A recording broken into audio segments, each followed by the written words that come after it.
Hey everyone, welcome back to Inside Business. Today we're here with Inna Meklin, marketing specialist. Really excited for this conversation. Let's get into it. To start things off, can you introduce yourself? Yes, excited to be here. Thank you, David. I'm Inna Meklin, and I'm the Senior Director of Digital Marketing at LinkedIn, and have been in marketing for 21 years. 21 years. Did you always know you wanted to go into marketing, or did you more so fall into it? So, so I would say what really sparked things for me was senior year of high school. I had this incredible econ teacher. I didn't know what I wanted to do. I didn't know what I wanted to major. And for first semester of senior year, this econ teacher went into the basics of economics, marketing, goods, how things are made, sold, etc. And there was something about that really sparked a significant interest. So from there, I decided to major in econ, knowing that was going to lead me likely to marketing. And so that was the start of my journey. Did I know that I wanted to lead digital marketing at a big tech company? No, I didn't know that at the time. But I knew that I was really interested in economics and how things work around money and supply and demand and so on. So you're currently working at LinkedIn, correct? Correct, yes. You spent 15 years at Adobe before joining. What made you finally decide to leave? And what was the switch? And what was that kind of the switch you expected? Yeah, so I was there. Adobe was my second job out of college, and I loved it. I had learned so much. I saw the company go through incredible transformation from selling $1,000 boxes of software to software as a service, subscription model, and just being there through that time was just an immense amount of growth. Throughout those 15 years, my scope grew, my job title, my responsibilities grew, and it was just a phenomenal time. And at the peak of that, when I was coming on 15 years, I was in a really good place. And at the same time, I knew that I had joined Adobe so early in my career that I didn't think that this was the place that I was meant to retire. And I was getting a little nervous that I was there for so long that it would be hard to find something else. But I still loved my job, and I was really at a peak in my career.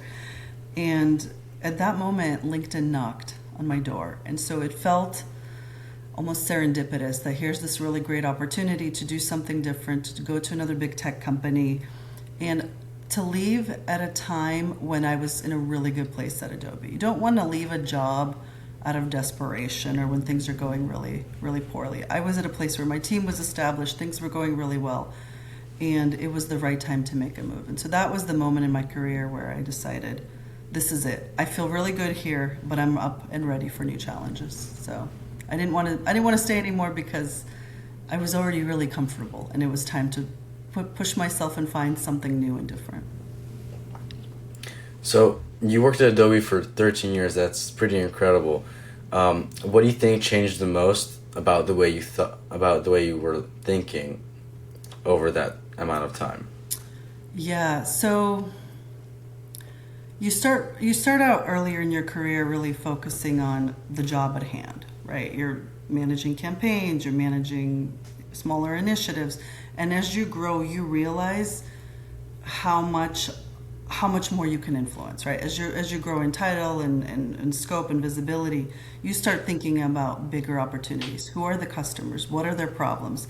You're moving from managing individual tasks and initiatives to really thinking about bigger and broader strategy. And I think that's when I really started to even flourish beyond my job at hand, is when I realized that this is part of a bigger initiative, bigger mission, and we're really here to deliver for our customers. So as I grew in my career and tenure, I really leaned into understanding the bigger strategic focus of the company.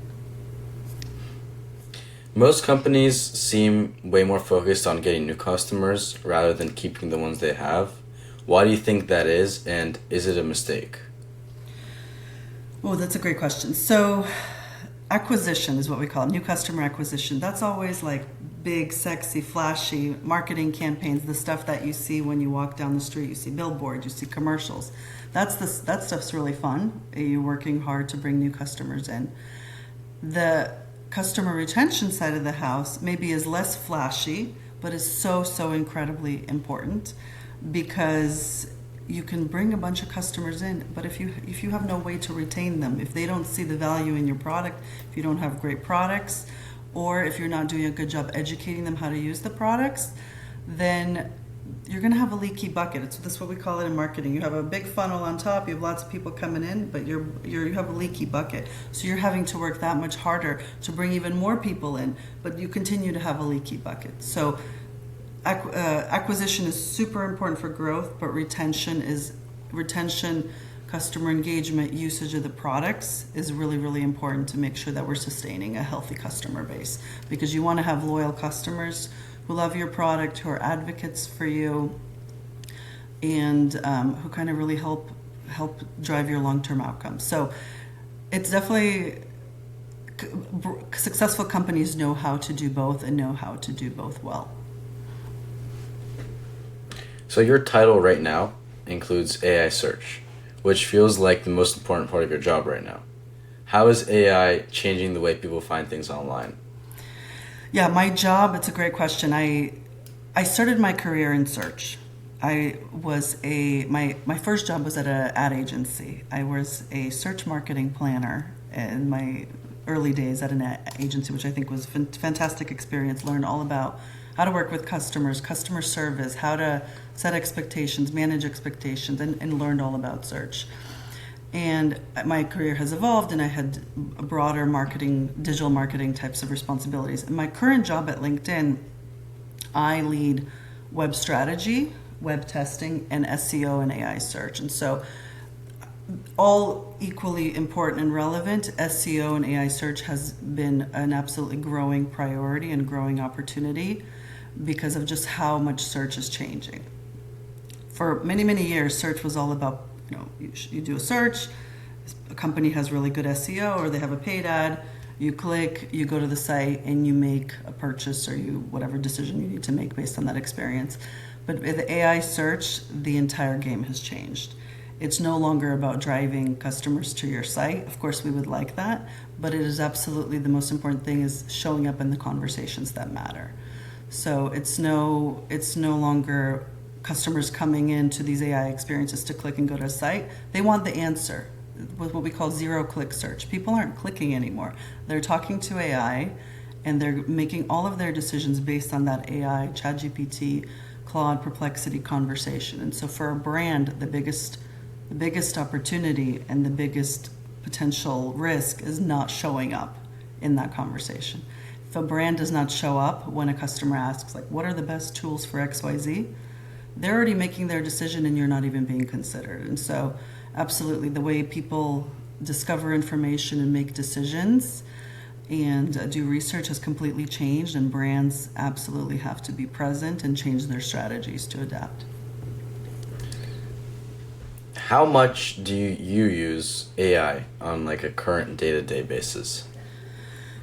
Quite a bit, actually, but in a very ethical and responsible way, I would caveat. So we have a corporate instance of AI installed that is all that in our machines that is integrated with email, with all internal documents. So if I am looking for a file that I created a while ago, or if I want to research something that a project that another team is working on, I don't have to go and research and find 1,000 different documents. I ask our internal AI platform, tell me about this project, who's working on it, what do I need to know, how is it related to my job? So that's a perfect example one.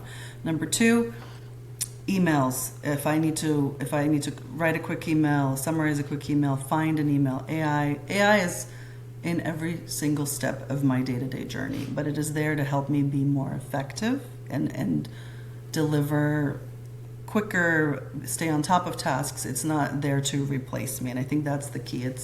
AI isn't replacing people, it's amplifying their possibilities and capabilities and giving space for somebody like myself to be more strategic. When do you think, so working with AI this much, when do you think AI makes the biggest mistakes and when it's not great to rely on? Ooh, AI cannot replace human critical thinking, human decisioning. AI doesn't always have all the context. So I would be very careful to trust AI to do everything for you, I would be AI should be used as a complement to make somebody more strategic, more successful. And I would say that AI is really there to support and sometimes replace repetitive tasks, right? Like if you always need to send a certain email on a Monday morning, you can use AI to help support facilitation of that email, pull all the information, make it easier. Again, I'm using email a lot, but it can be used for a lot more than just email, of course. So AI is really, in my experience, AI is most efficient and most effective in replacing repetitive, mundane tasks so that you can have more time to be strategic and make critical decisions for the business. Shifting a little bit to the leadership side of your career, what's something about managing people that took you longer to figure out than you expected? That's a great question. Um,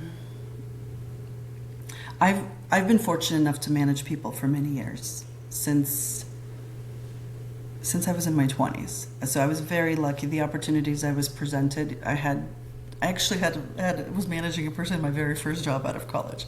I was a marketing manager managing a marketing coordinator. So that was very interesting. So certainly I've had over 20 years of experience managing people at this point. And what I realized is great managers are not there to solve all the problems, answer all the questions. They're there to lift their teams, provide them opportunities, and give them the biggest chance to succeed, to reach their full potential. So for me, my like um, recipe for success is to hire really great, motivated, determined people who are there to lift the organization, who are there to lift me up, where my job is really to give them the space to be successful and give them the space to reach their full potential. So that's been really my recipe. You've worked with teams across Asia, Europe, and the Americas. What's the hardest part about running global marketing? Cultural nuance is very different, right? The way that different cultures communicate across Asia, Europe, particularly across Asia and some of the Middle East, is very, very different. The way that things are interpreted, the way that just interaction flows, not to mention the whole language divide, of course. So I think the key is assume positive intent across all the cultures, right? Certain cultures are much more direct, but that doesn't mean that they don't want to be there, they don't like to work with you. It just means that that is part of their culture. So being flexible and adaptable to how different cultures work. I actually, when I was at Adobe, my first year, I took a whole course. They had an external speaker come in, and I took a whole course on working across the globe. And so this professor came in and led a course across the marketing org talking about the nuances and interactions across people in Japan, across people in Israel, across people in Asia, and how those interactions may vary. And so it's all about cultural literacy and knowing that different style doesn't mean bad. It just means that they have a different approach to things. So assuming positive intent has been my key. It can for sure get challenging. I can see that. And to kind of tie that to your entire career, what would you say is the biggest setback or challenge that you've had to encounter, maybe even personally, too? Ooh, that's a good one. I would say, so I've grown a lot in my career, and I think that there's a couple things. I want to say that growth is not always vertical. Like this staircase. You're not always going upwards, and I think that's especially true in today's world with AI so prominently embedded in everything we do.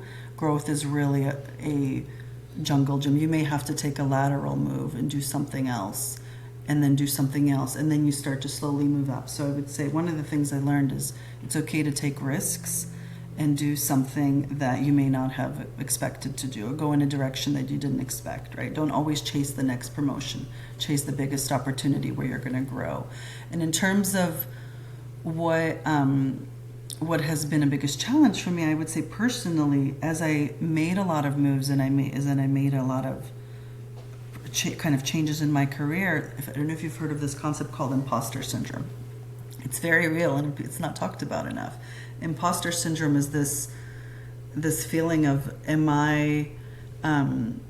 do I actually deserve to be here, right? In this latest promotion, do I know as much as the people in the room? Do I deserve to be here? So it's like, am I an imposter in this conversation? Do I really deserve this? And so I think it's that self feeling of, yes, you worked your ass off, to get here, and you know this, just as well as the next people in the room. And so it's just about working through the confidence that you worked hard, you deserve to be there, and it's kind of fighting through that imposter syndrome every single time that I got promoted. And I think I've gotten certainly much better at it, especially in my most recent growth journeys. But it is something that requires a little bit of time and focus to work through.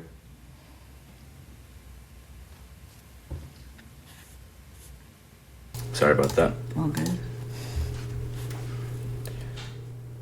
Is there anything right now that you're still trying to figure out within your job, your career? Is there anything you're trying to figure out? Yeah, everything about AI has been the biggest disruptor of my career, of our career, of everybody's life, I would say. In fact, when I joined LinkedIn in 2022, there was more talk about AI just as I had accepted the offer, and I felt things changing around me. Like AI started to pop up more and more. This is 22, about 4 years ago. I was super nervous about, what does this mean? Did I make the right move? Should I have stayed where I was? I would say, what am I trying to figure out? I'm trying to figure out what really happens. Where do we go forward here with AI? I'm also curious to figure out how AI changes trust. Right? There's a lot of trust questions out there. If anybody's creating content, what do you trust anymore? Do you believe one source over another? I'm fascinated by how AI really changes decision making, right? I would say for me, the most important thing is to stay curious, stay on top of trends, ask questions, challenge my team, challenge my kids, and just be a curious leader. Where do you see AI within 1 year, 5 year, and 10 years? Ooh. I see AI as making us all more effective, which it's starting to. I think the adoption varies by age group, by industry, certainly. Tech is obviously far ahead, but I see other industries slowly starting to pick up and lean in more to AI. I do see it's accelerating the work. It's accelerating the outputs. It is setting all new different expectations. I do think it will change how we work. It will change how we work with peers, how we work with technology, hopefully in a positive way. AI is certainly not replacing people. It's making people more effective and successful. That said, I would say we still have to figure out how to do that across all contexts, right? Because there's a lot of fear with AI. AI is taking my job. I don't know what I'm going to do next when AI replaces me. I've certainly heard that across different contexts. So I would say the people that are going to be the most successful are the people that can actually lean into AI and figure out what is their niche. How can they leverage it in the right way? How can they change the way that they allocate their time and build AI systems and processes to take off things that a machine could do and really refocus their energies to build something new. So for me, AI is, if I could summarize, I would say AI is going to create more builders. I think the people that are going to be most successful are the ones that are building tools, products, YouTube channels on how to do things. People who can build are going to be successful in this space. You mentioned how AI is going to amplify many jobs, but there have been many discussions about AI also taking away certain jobs, like computer science majors, or maybe people in pre-law. How do you feel about that? I don't know if it's there's a big change in the workforce. That's absolutely happening, but it's not a pure there's certainly reduction of jobs, but I would say largely it's a reallocation of jobs as companies are starting to figure out where do they need to invest in. A certain type of function may now be automated, and so they need to refocus their energies on different types of functions that are actually needed. So I would say what it does do to the workforce is it really forces people to upskill. And so the people that have been used to doing one type of thing that may have been replaced by AI, there are still plenty of jobs out there. They just have to be comfortable with learning, leaning in and upskilling and learning a different way of doing things and learning a different trade. So there's certainly some nervousness out there. I think everybody, the entire world is waiting to see what happens with all of this. But I've also seen plenty of opportunities, job opportunities created with AI. If a high school student is trying to get in marketing and wants to go there, where would you actually tell them to start? Marketing is learned by doing. So I would say go build something.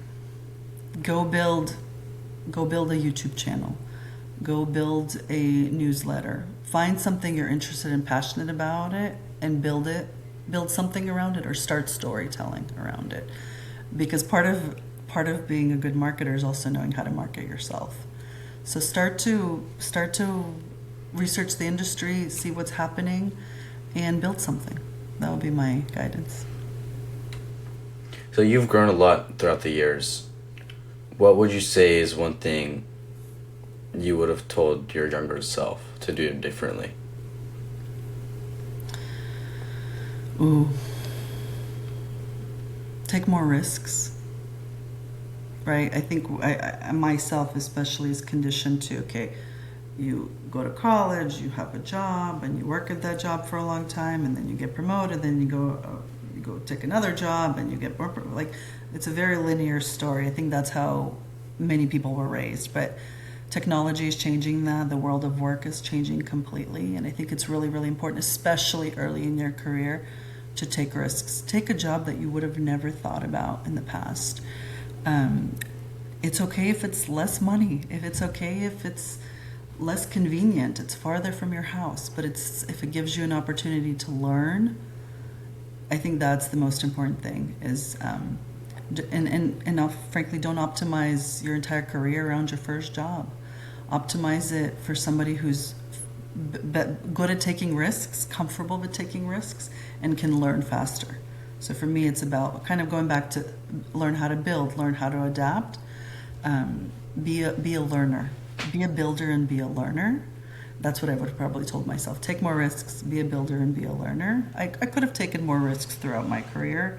I'm grateful for the opportunities that I've had. I've had to work really hard for them. Yeah, I think the key is just be known as a person. For me, it was about being known as a person who can learn something fast, can solve problems, and can be put in any position and find a way to be successful in it.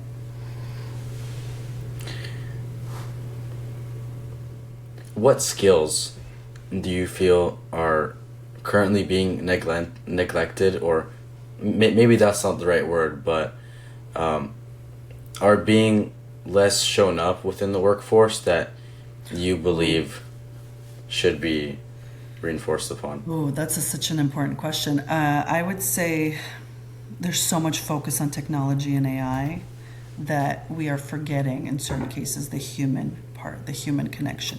Knowing how to communicate with people is so important. It doesn't matter how much AI you know, how much you can build. You have to be able to communicate with your manager, with your peers, with your customers, with your team. And so for me, the skill of like basic human to human communication is, I feel, I don't know if underrepresented is the right word, is almost like not talked about enough, because there's a push to learn all this tech and all these tools, but if you don't know how to communicate with people, if you don't know how to write an email yourself, if you're only relying on AI, right? Like if people use AI for absolutely everything, how do they communicate in person?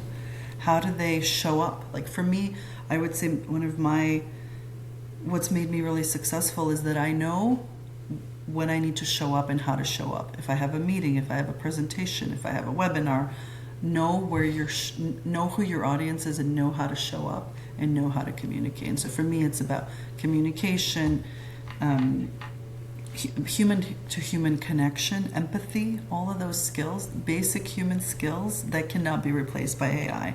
And I really hope that like teenagers and college students and people entering the workforce don't underestimate the impact of human connection, because so much is TikTok. People are not talking in person. People don't call each other anymore. They're just snapping each other, or TikToking, or Instagram sending things to each other, or text messages. But the human conversation where you actually have to react in the moment with that person, you don't have time to think or ask AI, how should I respond?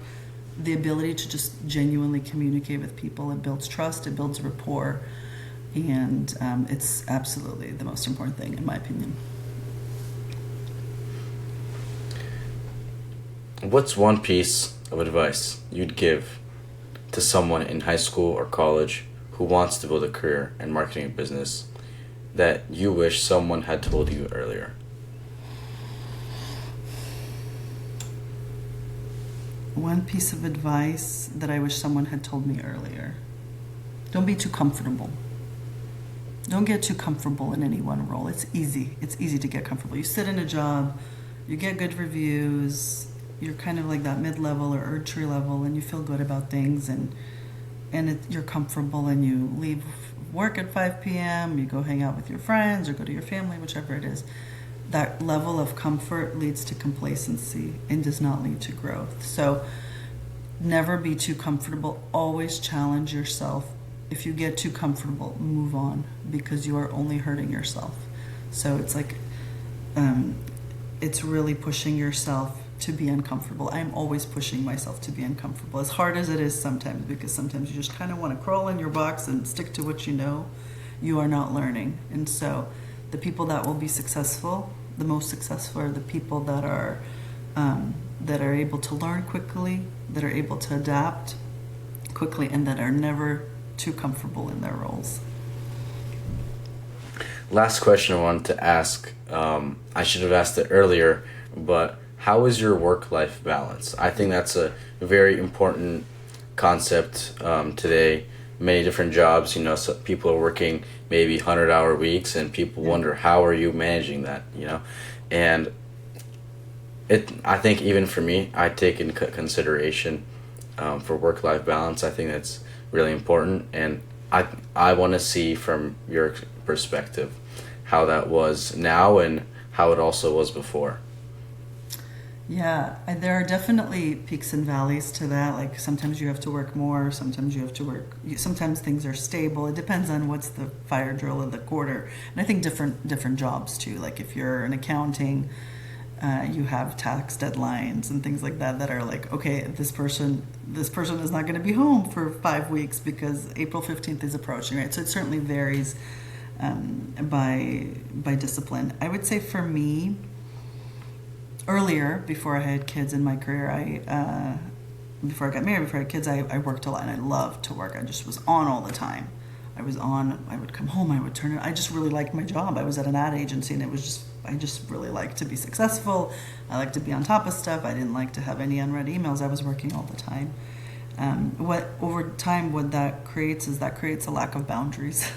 So then people expect you to be online. People expect you to be responding. You're setting a precedent that Inna's always available. So as I got married and had kids, obviously I had to pivot away from that because I couldn't be online all the time. Nowadays, I'm very fortunate. I have an incredible team. I have an incredible organization, and actually LinkedIn as a whole is very good about work-life balance. You're not going to see a ton of late night emails. You're not going to see a ton of weekend emails. Of course, certainly that happens from time to time. But one mentor one time said to me, this was a few years back, because when I was actually making the decision to come to LinkedIn, I was very nervous. I'm going to have to work so much. What's going to happen to my family? Or am I going to see them? How do I start over in a senior? How do I start over completely after just being in one company for 15 years?